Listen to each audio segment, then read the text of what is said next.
Hello, welcome to Soulprint Insights. So, as most of us are aware, there is this um, vibrational shift going on, and what is happening is that we're trying to raise the level of the planet, the energetic level of the planet, so that we are more closely connected to higher vibrations. I'm sure all of you are familiar with the expression as above, so below. So if you translate that kind of into heaven and earth, what you get is the desire or the impetus to move the vibration of the planet of Earth higher so that it is slightly more closer, I guess, maybe to the higher vibrational levels of heaven. Okay. So one of the things that has happened to kind of accommodate that is the fact that there, as all of you are probably aware, because you probably are, um, there's a whole bunch of earth angels and empaths and light workers and psychics and intuitives and astrologers. It's like right now, there is such an abundance of that kind of energy moving throughout the entire planet, because that energy is, of course, part of what is going to really help um, not only usher in this vibration, but hold the energy so that this shift can take place. So as this process has been going on, more and more people, I think, are starting to become, if not aware, because I think most people on some level really are aware of whether or not they're intuitive or any psychic gifts or any spiritual gifts or awarenesses or enlightenment that they have. But what is going on is those senses are sort of being amplified a little bit. And more people are trying to figure out how to use those gifts to sort of play their role or play their part in this heightened vibrational shift that we are trying very hard to achieve. And just as an aside, I want you to take a moment, and especially for people in the United States, but frankly for everybody all over the place, just take a look at the environment that we are currently living in.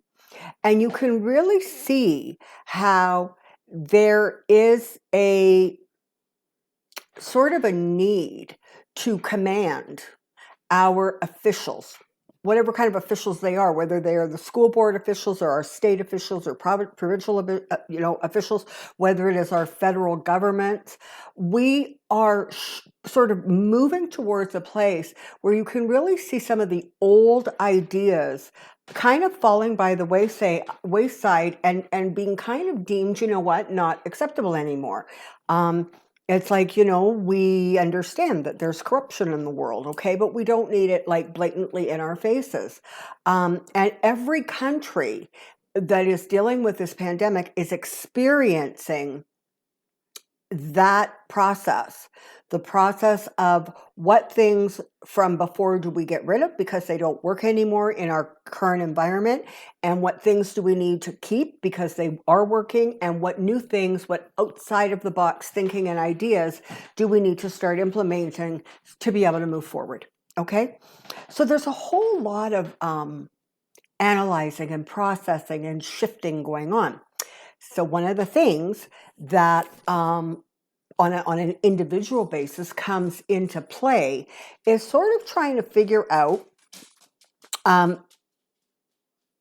if we have certain gifts, and why sometimes when we look around, it doesn't feel like the person beside us or across the street or wherever has those same sensitivities or gifts.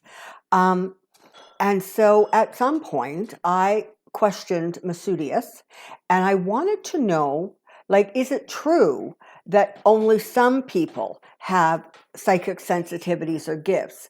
Are there only some?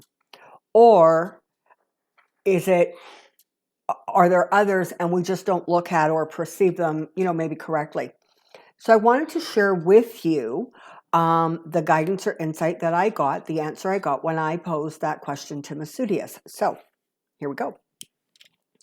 The question was literally, do only some people have psychic sensitivities or gifts?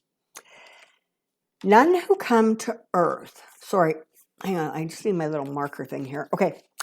None come to Earth without all of the tools and gifts necessary for them to be able to follow their soul print. So the question really is, why do some people have really active gifts or skill sets and others seem to have very few? The answer, as always, comes down to personal choice. For some, in order for them to follow their chosen path, they may require and desire to have several active psychic abilities at their disposal. It is also true that the more of these skills you use and trust, the more they will develop and grow stronger. It is also true that during different times in your journey, you may wish to have those talents turned up to high, and times when it is better for the experience for those lights to be kept dimmed. There are those healing from past life trauma who may have an awareness or a knowing or a keen interest in something that they have kept dimmed as they heal from past experiences and slowly learn to trust their intuitive and instinctive tools once again. So, just sort of as an interesting aside, right? You have a lot of people on the planet right now, for sure, who were in Atlantis, for sure. And most of those that were in Atlantis were also in Lemuria. But however, so those people that came direct from Atlantis or have a very strong aptitude, if you will, they tend to remember sort of the positive aspects. They remember being in the healing temples, or they remember working with crystals or colors or sound vibration from that experience. But you also have people on the earth right now who have kind of the skills or the knowledge, and they really want it kept quiet. They don't want to talk about it. They might use it very privately within their own limited circle, but they definitely don't want it kind of out there. Those are the people who have chosen in this life either because they felt it was necessary for their growth to minimize it, but often because they're trying to heal a trauma from a previous experience. So people who have been burned at the stakes, Salem, witch hunts, that kind of thing. People who have been damaged, killed, hurt and harmed because of their own religious or spiritual beliefs, understandings. And there's a lot of them. I mean, when you think about sort of the history of the world and how kind of some of those pagan religions were really, really demonized as more organized religions came in that really had more to do with power than necessarily honoring the earth, if you will. Those people are very careful and very cautious about sort of letting this stuff out. And so in order for them to heal, some have literally opted to either really have no understanding in this life. They just completely shut that knowledge down as they came into this experience, or to have a manageable amount, right? Something that they can still work with and be beneficial with, but that are not really like, I guess, threatening them or challenging them. So let us carry on.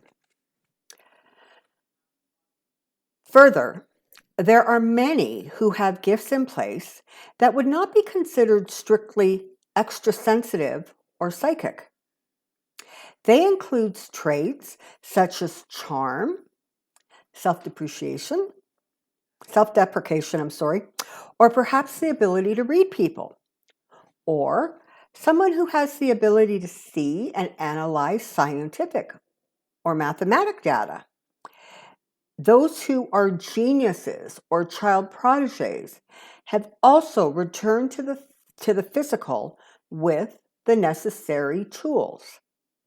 Those with physical strengths and weaknesses, a talent or a strong desire or determination are also part of coming well equipped. It can be as simple as a charming smile or as custom a fit as necessary. There are those who have perhaps forgotten that these gifts are your divine right and inheritance and have become afraid of them, or those who have inflated their abilities to place themselves above another, can be examples of gifts and tools not being respected and utilized as was the original intention. It is always with clear intentions that the soul prepares itself for its soulprint journey. That does not guarantee that they will choose to follow the path as originally planned, or choose to become aware so they can utilize those tools. They may choose to keep some gifts hidden or in limited use. They may only trust that gift just so far, or believe that they don't know how to control it or are not worthy, therefore restricting by their own belief system their ability to embrace those divine gifts.